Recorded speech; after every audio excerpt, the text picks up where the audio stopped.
الله رسول فرمایي که یو سړی ګناه وکړل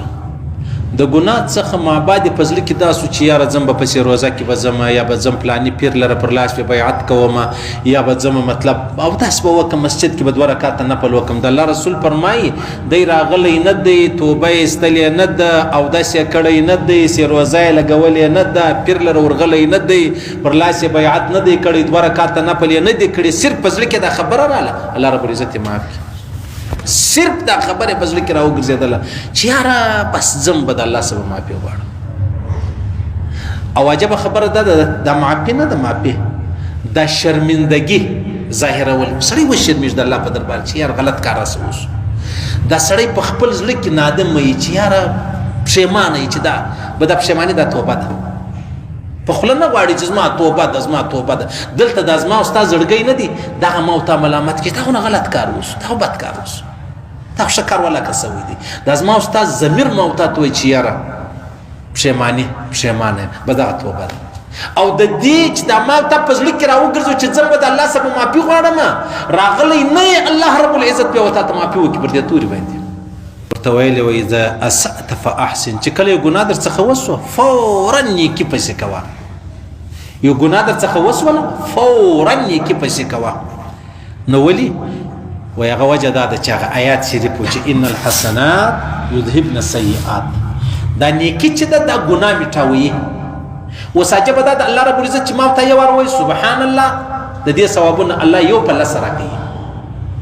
دا دی لکه ما ته چې لس وار ووایي او که ما ته یو غلط نظري وکړو دا یو په یو ده صحیح شو نو زما ته چې د غلط نظري بعد مثال در کوم ما ته مطلب غزل مې واورېدل د غزل بعد موږ وویل لا اله الا الله محمد رسول الله دا لا اله الا الله دا یو په لس موتا ته الله راکړي کوم په اخلاص ویل یو په 200 راکړي کوم ډېر په اخلاص بیا یو الله په خبر دی چې هغه څونه حساب دی اوس ګناه یو ده نیکي چې دا ورته لس ولې نو په لسو نیکي یو ګناه خامخا میټاویږي اوس نو هغه که په یوه وار میټاوسه که په 2 میټاوسه که په 3 که په یوه وار میټاوسه نه نیکۍ موتا ته راپاته سوله که په 2 وار میټاوسوله موتا ته 8 نیکۍ راپاته سولې که په 3 وار میټاوسوله هلته ګناه و نیکي به سره ګورې په 3 وار میټاوسه بیا به څه چم کوې بیا موتا ته 2 راپاته سولې که ګر څه په لس هم نسه دا په لس نیکۍ باندې هم نسه معاف بیا 2 واره ووایه سبحان الله الله اکبر صحیح سوله بیا به دا ګناه میټاویږي دا د الله رسول ورته ویل ته څه چم کوه چې ګر سره لتا ګناه وسوله غلطي وسوه فورا په هغه پسې نیکي کوه دا د الله رسول وصیت هر چاته کوي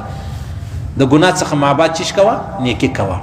هغه په دې وجه باندې چې موږ ته په اسکول کې کسته یاد دي رب کاپي به پنسل به بیا موږ پنسل خو بعد کې بیا نور کلمان هم رالو سیاهي ولا هغه میټاوېدل هغه نور کلمان چې پسې رالو موږ به غلطي رسوس موږ په هغه میټاوټ چې کوم بولې رباټ په هغه موږ میټاول